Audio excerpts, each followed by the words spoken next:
ایران اسرائیل تنازع اور عالمی توانائی کی شیرگ آبنائے ہرمز، دنیا کا وہ چوک پوائنٹ جسے اگر ایران نے بند کر دیا تو پوری دنیا گھٹنوں پر آ جائے گی، ایران سے مذاکرات کرنے کی بات کرے گی، ایران کو کہے گی کہ پلیز آبنائے ہرمز کو کچھ مت کرنا، اس رستے کو کھول دو۔ آخر کیوں اتنی اہمیت کا حامل ہے یہ؟ ناظرین، B-2 بامبر سے بنکر بسٹر بامب استعمال کرنے کے لیے امریکہ متحرک ہو چکا ہے، اور اس کی وجہ یہ ہے کہ پچھلے کئی دنوں سے فضا میں B-2 بامبر کو دیکھا گیا ہے۔ کیا امریکہ نے اسرائیل کو وہ فراہم کر دیا ہے؟ کیا ایران کی فردو نیوکلیئر پلانٹ پر حملے کی منصوبہ بندی کی جا رہی ہے؟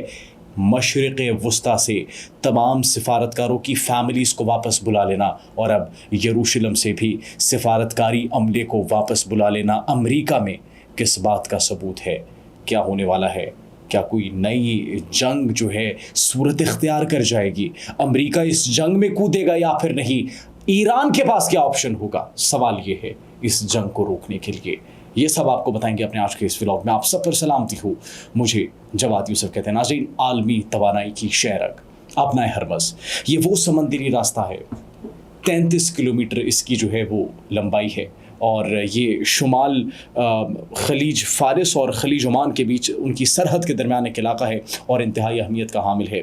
انتہائی اہمیت کا حامل ناظرین اس لیے ہے کیونکہ یہ مشرق وسطیٰ کو مختلف روٹ سے جوڑتا ہے، ایشیا سے جوڑتا ہے، یورپ سے جوڑتا ہے، شمالی امریکہ سے جوڑتا ہے، اور ناظرین یہاں سے پوری دنیا کے 20% آئل کی جو ہے وہ سپلائی کی جاتی ہے مختلف ممالک کو، اور ناظرین مختلف بر اعظموں کو بھی سپلائی کی جاتی ہے۔ تو امیجن کریں اگر آبنائے ہرمز پر ایران نے اٹیک کر دیا یا پھر اس کو کیپچر کر لیا تو پھر پوری دنیا کی تیل کی سپلائی جو ہے وہ متاثر ہو جائے گی۔ اور ناظرین اس کا اندازہ آپ اس بات سے بھی لگا سکتے ہیں کہ جب یہ جنگ شروع ہوئی، مشرق وسطیٰ کی صورتحال خراب ہوئی، تو پھر تیل کی قیمتوں میں، عالمی منڈی میں تیل کی قیمتوں میں اضافہ دیکھنے کو ملا تھا۔ ناظرین یہی صورتحال اگر مستقبل کی اگر ہم پیشن گوئی کریں، اگر ماہرین کے تجزیوں کی طرف جائیں، اگر اینالسٹ کو دیکھیں، تو وہ یہ کہہ رہے ہیں کہ ایران کے پاس صرف اور صرف ایک ہی آپشن ہوگا اگر وہ اس جنگ سے بچنا چاہتا ہے، اگر وہ اس جنگ کو ختم کرنا چاہتا ہے۔ اگر امریکہ اس جنگ میں کود گیا تو پھر ایران کے پاس کوئی آپشن نہیں ہوگا، انہیں مجبوراً آبنائے ہرمز کو جو ہے اس رستے پر اٹیک کرنا ہوگا،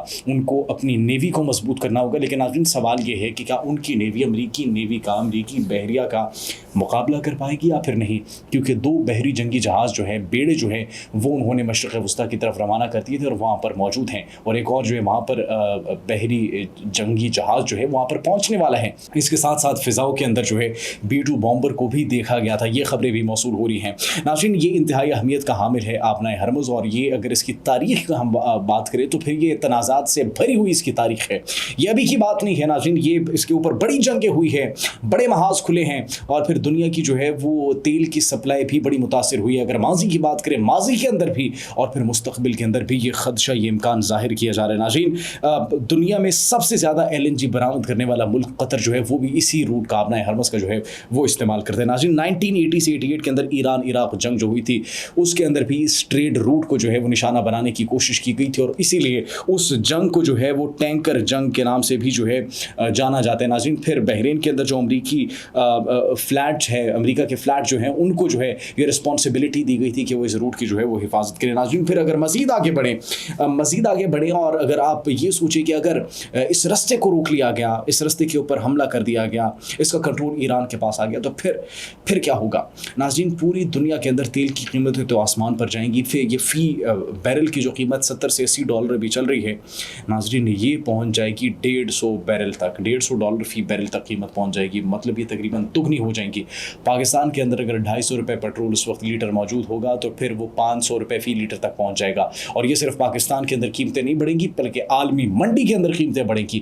پوری دنیا کے اندر جب قیمتیں بڑھ جائیں گی اور پوری دنیا کے اندر آئل کی سپلائی جب جو ہے وہ متاثر ہوگی، تو پھر پوری دنیا کو ایران کے ساتھ مذاکرات کرنے کے لیے میز پر آنا ہوگا، پوری دنیا کو ایران کو سمجھانا پڑے گا۔ لیکن ایران سمجھے گا یا پھر نہیں، یہ وقت بتائے گا، کیونکہ اگر امریکہ اس جنگ میں کودا تو پھر یہ آپشن ان کے پاس موجود ہوگا۔ ناظرین دوسرا آپشن ان کے پاس یہ ہے کہ امریکہ کے جتنے بھی بحری اڈے موجود ہیں، بحری اڈوں کے علاوہ ناظرین ان کے فوجی اڈے جس ملک میں موجود ہیں، عراق میں موجود ہیں۔ ناظرین اب یہ جس وقت ہم ویڈیو بنا رہے ہیں، امریکہ نے اٹیک کیا ہے یا پھر نہیں کیا، یہ تو بعد میں جو ہے وہ پتہ لگے گا۔ لیکن ناظرین اگر آپ یہ ویڈیو اس وقت جو ہے وہ دیکھ رہے ہیں اور امریکہ اٹیک کر چکا ہے، تو ایران کے پاس صرف اور صرف دو آپشنس ہیں.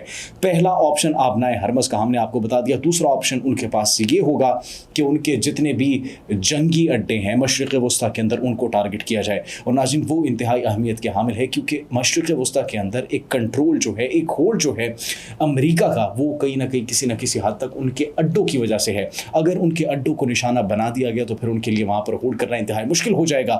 ناظرین جس طریقے سے ایران نے اپنے ہائپرسونک بیلسٹک میزائلز کا تجربہ کیا، فتح کا تجربہ کیا اور وہ کامیاب ثابت ہوا، جس نے اسرائیل کے جو ملٹی لیئر دفاعی سسٹم کو نیست و نابود کر دیا اور اس کو چیرتا ہوا اپنے اہداف کو نشانہ بنایا، تو امریکہ کے اڈے کیا محفوظ ہیں؟ کیوں؟ کیونکہ امریکی ساختہ وہ ایئر ڈیفنس سسٹم ہی اسرائیل استعمال کر رہا تھا. جب اسرائیل جو ہے ناکام ہو چکا ہے اپنے ملٹری انسٹالیشنز کو محفوظ بنانے میں، اپنی آبادی کو محفوظ بنانے میں، تو پھر کیا امریکی اڈے محفوظ رہیں گے یا پھر نہیں رہیں گے؟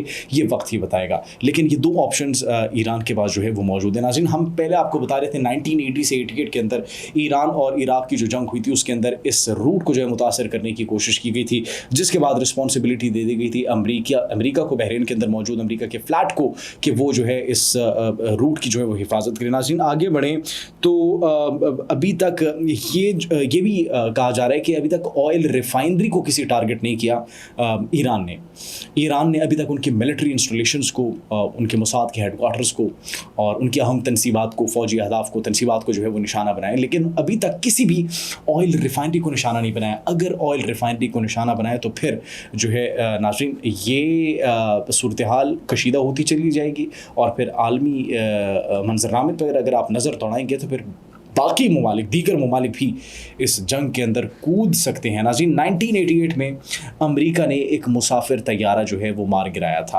اور پھر انہوں نے یہ کہا تھا کہ ہم نے یہ غلطی سے کیا، ہمیں پتہ نہیں تھا کہ ایک مسافر بردار جو ہے وہ طیارہ ہے جس کے اندر تقریباً 290 ایران کے جو شہری ہیں وہ شہید ہو گئے تھے. لیکن ایران نے یہ کہا تھا کہ یہ ایک سوچی سمجھی سازش کی گئی ہے امریکہ کی جانب سے. اس کے بعد اگر 2008 کی بات کریں تو امریکہ نے یہ دعویٰ کیا تھا کہ ان کے 3 بحری جنگی جہازوں کے قریب کچھ کشتیاں آئی ہیں، کچھ بوٹس آئی ہیں ایران کی، اور انہوں نے جو ہے ان پر حملہ کرنے کی کوشش کی تھی، ان کو دھمکانے کی کوشش کی تھی. لیکن ایران کے پاسداران انقلاب کے کمانڈر نے ان کو جواب دیا تھا کہ اگر آپ نے حملہ کرنے کی کوشش کی تو آپ کے 3 بحری جنگی جہازوں پر قبضہ کر لیا جائے گا.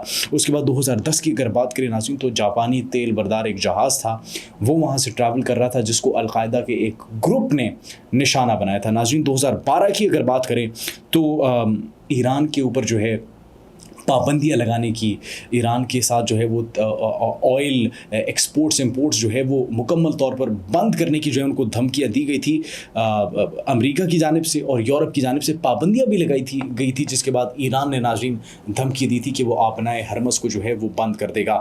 2018 کی ناظرین اگر بات کریں تو امریکہ نے پھر یہ دھمکی دوبارہ سے لگائی تھی، جس کے بعد پھر سے یہ خطہ جو ہے وہ کشیدگی کا شکار ہو گیا. ناظرین اب سوال یہاں پر یہ ہے کہ ایک آپشن ایران کے پاس تو آ گیا، ایک آپشن یہ ہے کہ وہ آبنائے حرمز کو جو ہے وہ بند کر سکتا ہے، اس کو نشانہ بنا سکتا ہے، لیکن اس کے لیے ان کو جو ہے کافی محنت کرنی ہوگی.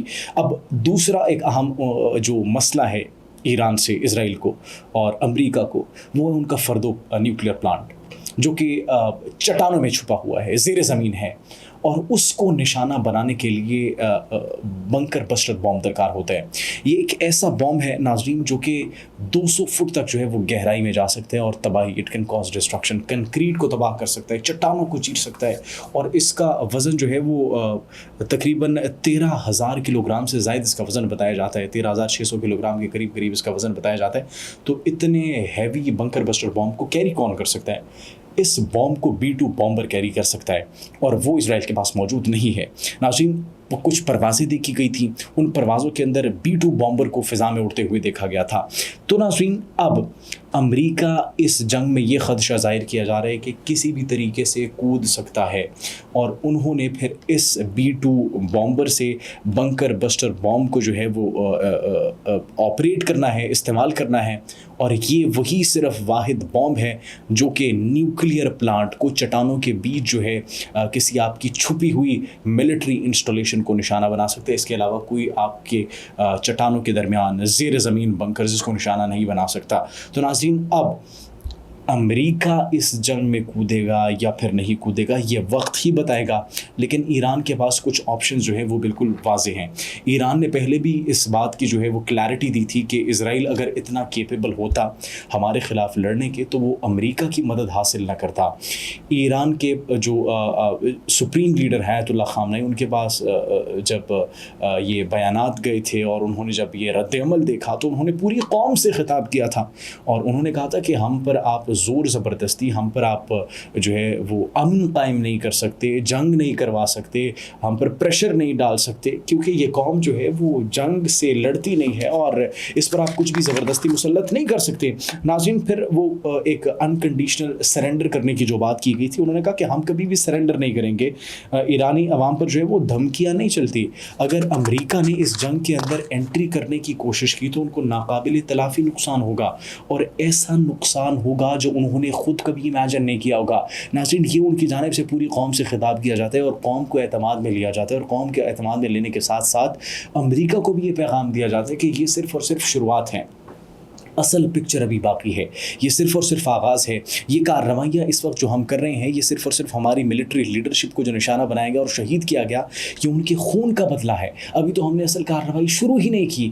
اگر امریکہ نے ایسی غلطی کی، امریکہ کے علاوہ کسی اور ملک نے ایسی غلطی کی کہ وہ اس جنگ میں اسرائیل کا حمایت یافتہ بن کر شریک ہوگا، تو ناظرین ان کے ساتھ جو کیا جائے گا، ان کا جو انجام ہوگا وہ عبرتناک ہوگا اور پوری دنیا اس کو دیکھے گی۔ ناظرین، بنکر بسٹر بوم کیا امریکہ استعمال کرے گا یا پھر نہیں، یہ ابھی بھی ایک سوال ہے، کیونکہ ابھی تک خدشہ کچھ بھی ظاہر نہیں کیا جا سکتا کہ امریکہ اس جنگ میں براہ راست شریک ہوگا یا پھر نہیں ہوگا، کیونکہ جب صحافیوں کی جانب سے ان سے سوال کیا گیا تو انہوں نے جواب دیا کہ ہم شاید اس جنگ میں شریک ہوں، ہم شاید اس جنگ میں شریک نہ ہوں۔ تو یہ ٹوٹلی جو ہے وہ ٹرمپ پر ڈیپینڈ کرتا ہے، امریکی صدر ڈونلڈ ٹرمپ پر جو ہے وہ یہ ڈیپینڈ کرتا ہے، اور پاکستان کا اس میں بڑا اہم اور کلیدی کردار ہوگا، کیونکہ جنگ جو ہے پاکستان کے بارڈرز تک پہنچ چکی ہے۔ اور پھر پاکستان کے فیلڈ مارشل سید عاصم منیر کی امریکی صدر ڈونلڈ ٹرمپ سے ملاقات بھی ایک بہت بڑی ڈیولپمنٹ ہے، اور یہ پاکستان کی سفارتکاری کی جو ہے ایک تعریف بھی یہاں پر بنتی ہے۔ اور پھر